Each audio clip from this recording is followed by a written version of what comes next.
Bismillahirrahmanirrahim. Assalamualaikum warahmatullahi wabarakatuh.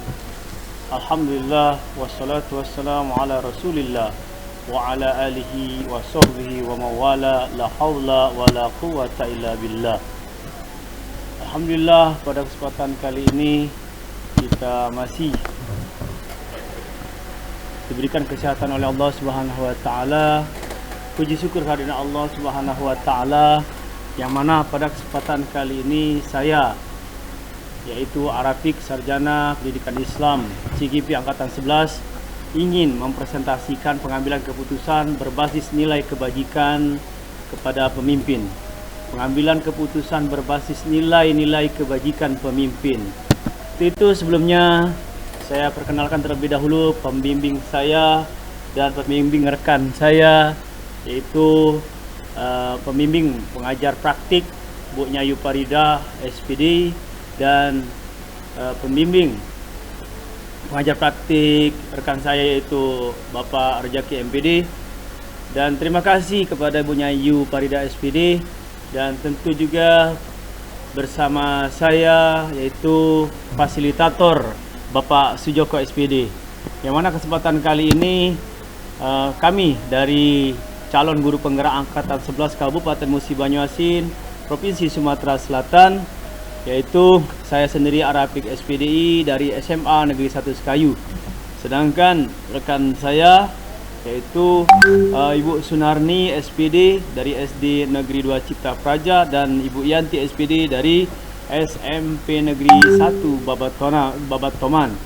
Dan insya Allah semuanya akan mempresentasikan, dan tentu dari hasil presentasi ruang kolaborasi kami yang pada kesempatan kali ini yaitu tujuan pembelajaran. Tujuan pembelajaran yang pertama yaitu CGP dapat berbagi, berkolaborasi dan menerapkan keterampilan pengambilan keputusan yang berdasarkan 4 paradigma, 3 prinsip dan 9 langkah pengambilan dan pengujian keputusan. Selanjutnya yaitu dilema etika. Situasi ketika seseorang harus memilih antara dua pilihan yang secara moral keduanya benar tetapi bertentangan. Dan disinilah yaitu ada bujukan moral. Bujukan moral yang dimaksud yaitu situasi ketika seseorang harus memilih antara dua pilihan benar dan salah secara moral. Dan selanjutnya yaitu paradigma berpikir dilema etika. Yang pertama paradigma individu lawan masyarakat, dan yang kedua paradigma rasa keadilan lawan rasa kasihan. Paradigma yang ketiga paradigma kebenaran lawan kesetiaan. Yang keempat yaitu paradigma jangka pendek dan jangka panjang. Selanjutnya prinsip pengambilan keputusan yang kami lakukan yaitu satu, berpikir hasil berbasis hasil. Satu yaitu berpikir berbasis hasil. Dua, berpikir berbasis peraturan. Dan yang ketiga yaitu berpikir berbasis rasa peduli. Selanjutnya yaitu landasan dalam pengambilan keputusan. Yang pertama yaitu landasannya nilai-nilai kebajikan yang berpihak pada murid, dan yang berikutnya itu bertanggung jawab, ada rasa tanggung jawab.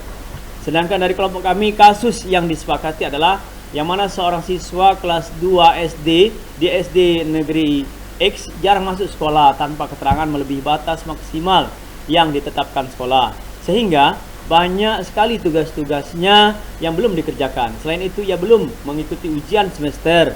Sedangkan peraturan sekolah terkait kelengkapan tugas, kehadiran dan penilaian sumatif merupakan syarat untuk bisa naik kelas.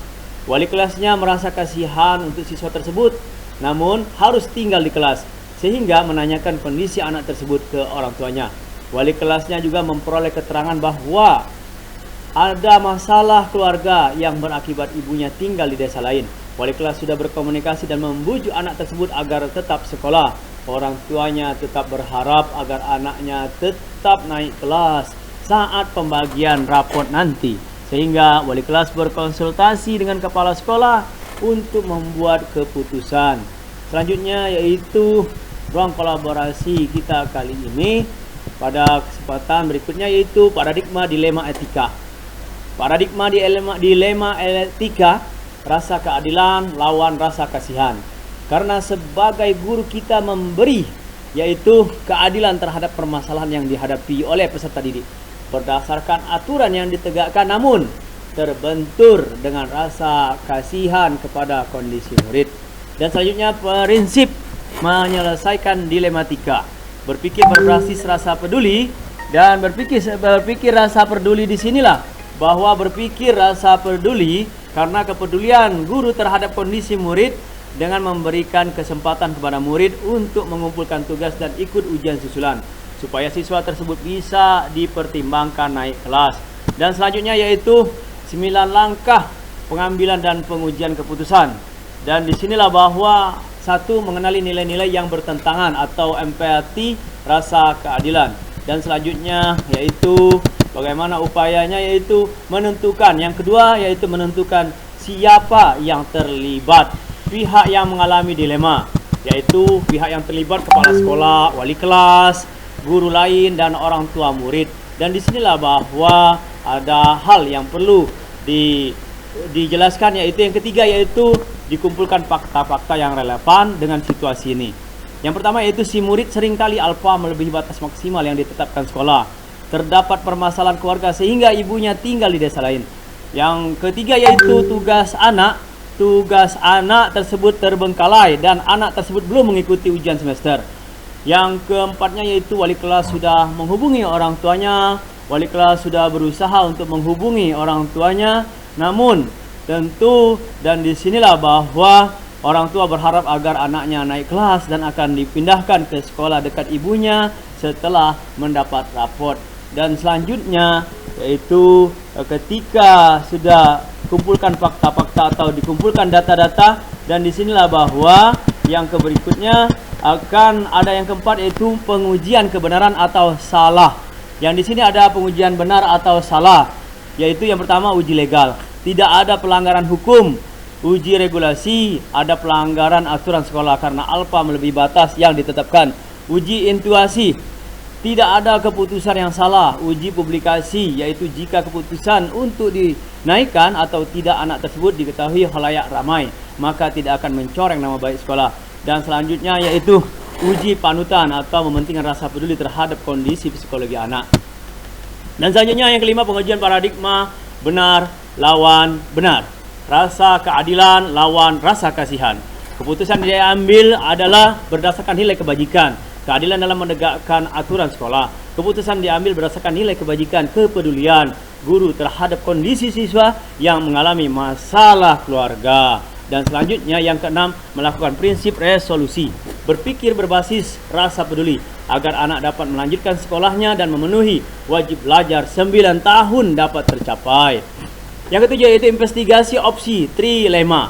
Murid tersebut naik kelas 3 dengan syarat ia harus melengkapi tugas dan tugas tambahan serta mengikuti susulan ujian semester, dan kemudian bisa pindah sekolah di dekat ibunya agar ia lebih bersemangat sekolah. Yang kedelapan yaitu buat keputusan. Keputusan yang diambil sehingga keputusan yang diambil yaitu menaikkan anak tersebut ke kelas 3 dengan catatan siswa tersebut sudah mengumpulkan tugas dan tidak ujian dan ikut ujian semester susulan.